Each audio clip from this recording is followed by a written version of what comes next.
Welcome, in front of me is a VIVO X60 Pro, and today I'll show you how to put the device into recovery mode and wipe your cache partition. So to get started, we'll need to power off the device, so obviously hold the power key.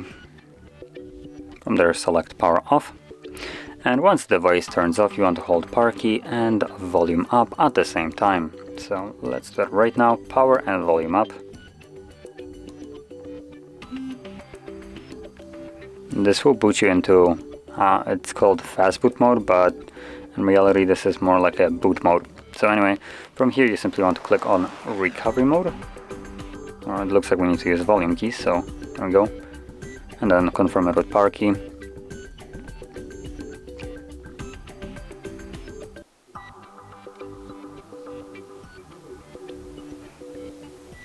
And from here you can actually click on things, so you want to select clear data, clear cache, confirm it, and it's done. So now we can select return, tap on an arrow to go back, and select restart, which will take you back to your Android.